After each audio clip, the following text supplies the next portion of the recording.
Hey, it's Lauren. And Joe. And we're here to talk about the best rock and metal albums of 2023. Wait, are we wearing the same shirt? You said you were going to wear one of the other ones. Yeah, my Ozzy parody shirt needs to be washed, though. Hold on, I'll change.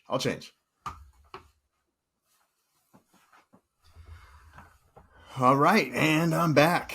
That's literally the same thing. No, it's not. It's a hoodie. Just go to the merch store and pick a different one so this doesn't happen again. Okay, good idea.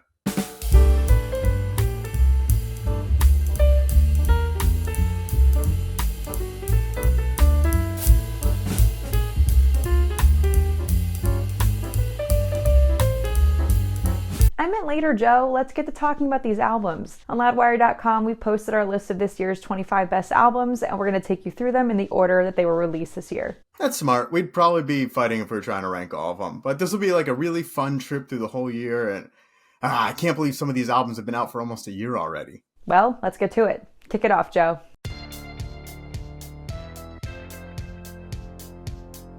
The first big and best release of this year was from VV. You know him as Ville Valo, that slender, Finnish gothic heartthrob who fronted him for so many years. Now, Neon Noir is one I kept coming back to all year. There's just so many hooks. And Ville's lyrics, pure poetry.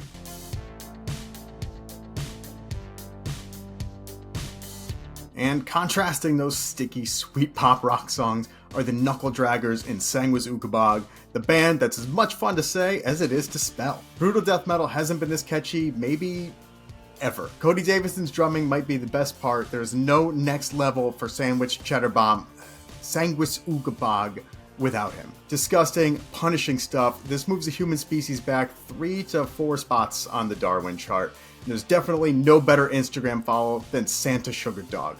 Did it again, Sanguis Ukabog.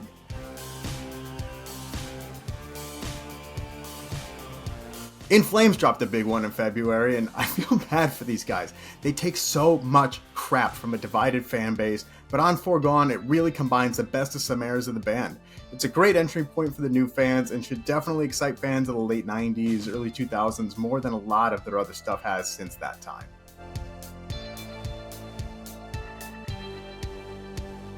Paramore have come a long way from their angsty All We Know Is Falling and Riot days, but they still possess the same wild spirit they've always had. Led by powerhouse vocalist Hayley Williams, their latest release, This Is Why, is full of funkadelic pop rock, but it brings their sound a bit more back to their rock roots after their last album, After Laughter, saw them go almost completely synth pop.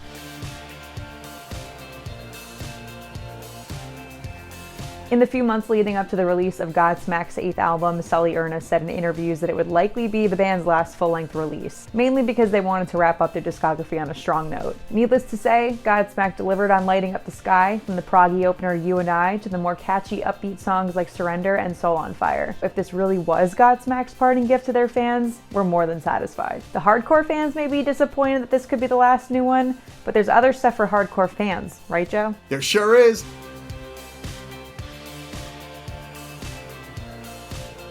It seems like every year hardcore fans have a new underground favorite, and this band has 2 vocalists. Here's what some fans had to say about newcomers Zulu. The more often you listen to the song, the more differentiated musical techniques become recognizable. This is more than good stuff. This is really a very high standard, one person said about the track Fakin' the Funk You Get Did.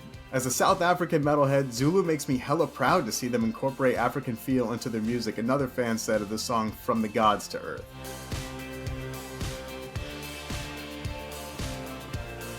Gent is not a genre? If you say so, Periphery.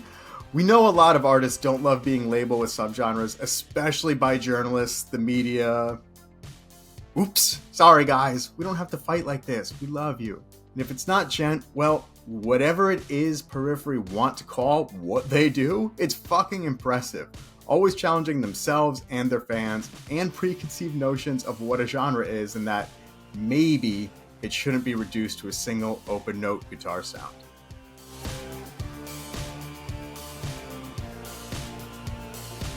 More hardcore! Probably the most feral hardcore of anyone on our list of this year's best albums. Vocalist Aaron Hurd guested on a Sanguis Ukabog song this year too, so it's a big ol' brutal love fest. There's another album that came out this same day too. Tell them about it, Lauryn.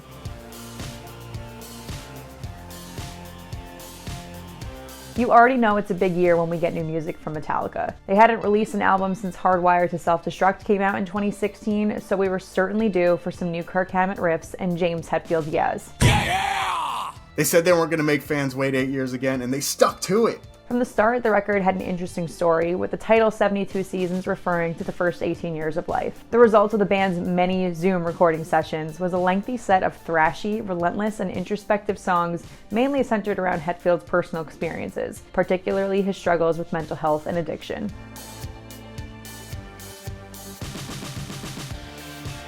Drain are another young hardcore band really lighting it up right now. They've got some more thrash metal than a lot of their peers, as living proof, of how hardcore they are. Vocalist Sammy Chiramataro ran amok at Riot Fest and told the crowd to rush the barricade and jump on stage. Security was like, oh shit! And Sammy later apologized to everyone, admitting he got lost in the moment and shouldn't have done that. He's not sure if they'll be invited back again, ever. Okay, Lauren, where are you taking us next? Back to Eden.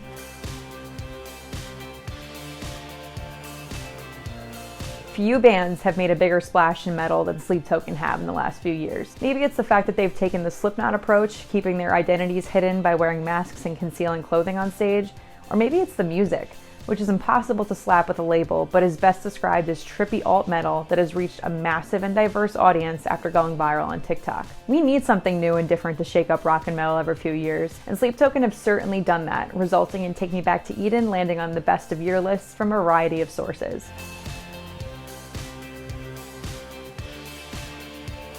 What do you get when you take a band that hasn't released an album in 6 years, Albert Camus, and Toad Venom? You get Avenged Sevenfold's 8th album, Life is But a Dream. And I'm not kidding about the Toad Venom. M. Shadows and Sinister Gates experimented with 5-MeO-DMT, which is an intense psychedelic that can be found in plants, but is also venom secreted by toads. Their experience with it, in addition to the philosophy of Albert Camus, inspired a collection of songs with lyrics focused on existentialism and an incredibly experimental sound. Like, really experimental. Some of the songs are head-scratchers on their own if you compare them to the rest of Avenged catalog, but the album is meant to be consumed in full, so there's really more to it than first meets the ear. Joe, what did you think when Nobody first came out? My thought was nobody is going to like this. It's a rough first impression, but I think that was the point. To immediately challenge their fans. I knew I needed more context, and I think once fans digested the album, it all clicked and made a lot more sense.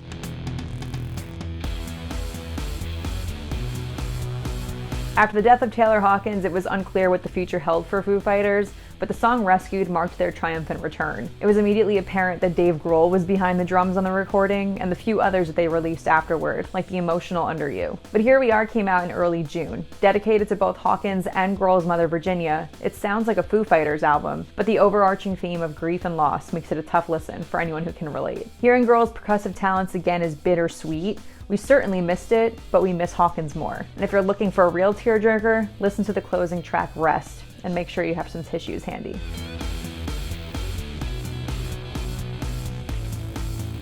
As time goes on, artists seem to care less about sticking to one sound during their career. Jelly Roll already topped the rock songs chart once in 2022 with Dead Man Walking, and he did it again this year with Need a Favor from his album Whitsett Chapel. We're not going to pretend that it sounds more like a rock album than a country one, because it doesn't. But it does have its rock moments. Plus, Jelly Roll's integrity as an artist and his willingness to experiment with sounds makes it deserving of a spot here. He's vowed to do a rock album in the future, and if anyone outside of rock can help shine a little more light on it, then we'll take it.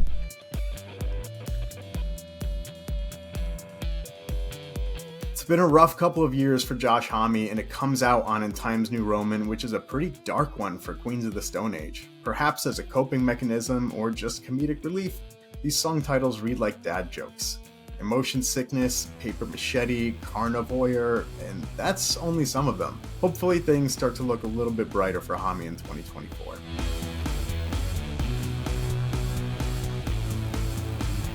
Nita Strauss has really made a name for herself over the last decade, playing with Alice Cooper, the house guitarist for the Los Angeles Rams, joining Demi Lovato's live band for a bit, and now she's showcasing her own style some more with her second solo album, The Call of the Void. Nita's 2018 debut was instrumental, but this time she worked with an all-star cast of singers. It's still very much a solo album as Nita remains the star throughout, and all those different vocalists showcase how diverse her songwriting and guitar chops are.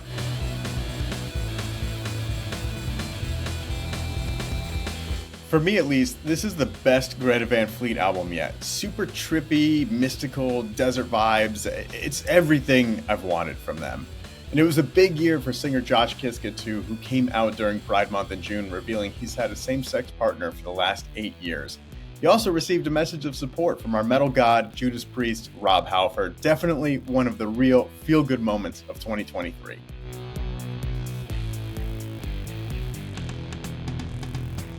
Taking us to the end of July, we've got Sevendust with their 14th album. Can you believe it? They're always willing to tinker with their own style a bit, but whatever they do, it sounds like Sevendust. One of the most consistent bands in hard rock ever. And I'm sure their 15th album will be just as good too, whenever that arrives.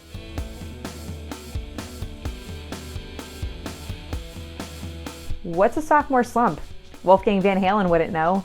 His second album as Mammoth WVH, Mammoth 2, is the product of a talented multi-instrumentalist who spent a lot of time listening to Meshuggah and Tool and wanted to show it. Releasing a successful debut album and touring around the world with some of rock and metal's biggest names will give you a lot of confidence, and Van Halen admitted that that's exactly how he felt going into album number 2. The songs are a bit heavier and more lively, and Van Halen introduced his appreciation for odd time signatures in some of the songs too. It all started with a grape when he shared the album's first single, Another Celebration at the End of the World, as he once again reminded us that he isn't here to live in the shadow of his father and uncle. He's here to cast his own.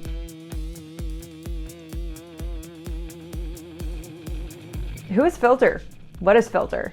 These are two questions that Filter's Richard Patrick posed during an interview with Loudwire Nights host Chuck Armstrong this year, and he answered them with The Algorithm. Calling it his definitive Filter record of the last 20 years, The Algorithm is a conceptual album that explores the experience of an astronaut returning to an apocalyptic world. We definitely think that it's an underappreciated release.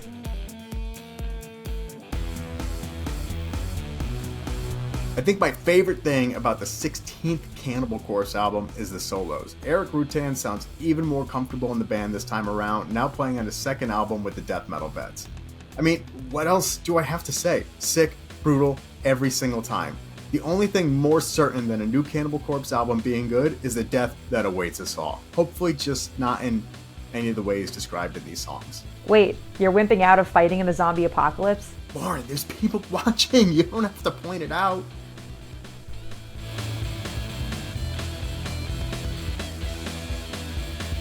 If you love Meatloaf, the man, not the food, and own a black parasol to carry with you on the sunniest of days, you don't need me preaching about Creeper's new album, Sanguivore, to you. As for the rest of yous, listen up. Is Sanguivore a bit campy? Yeah. Cheesy? No. It's quite theatrical, driven by a lot of pomp, and there's a lot of stylistic identity on each track. So many artists say their album is a journey, but it's not. It's just a cliche. This, though, really feels grandiose, but all quite simple and devastatingly effective.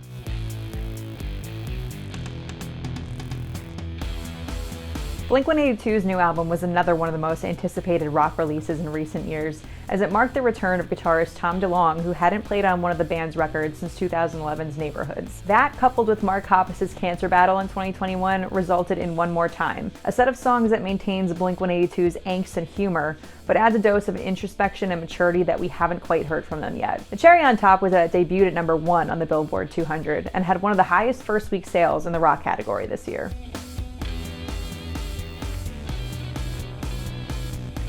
Let's face it, even if a meteor were to hit the Earth, the Rolling Stones would rise out of the debris once all was said and done. Not many bands make it more than 20 years, let alone 60, but the Stones hadn't released a full album of original songs since 2005. So it came as a bit of a surprise when they announced their latest album, Hackney Diamonds, back in September. The lead single, Angry, sounded like a classic Stones track, so it was a great first taste. Andrew Watt co-wrote that track and produced the album, and he has been killing it with these rock artists who've been around for 40 to 50 years. Hackney Diamonds came out in mid-October, and fortunately it's full of gems. It offers a little bit of everything they've always done best. Funk, the blues, and even a piano-driven ballad featuring guest vocals from Lady Gaga, reminiscent of Gimme Shelter. Mick Jagger sounds as energized as ever, and Keith Richards even took the lead vocals on one track called Tell Me Straight. If this is the Rolling Stones' final addition to their catalog, then it was a hell of a way to go out.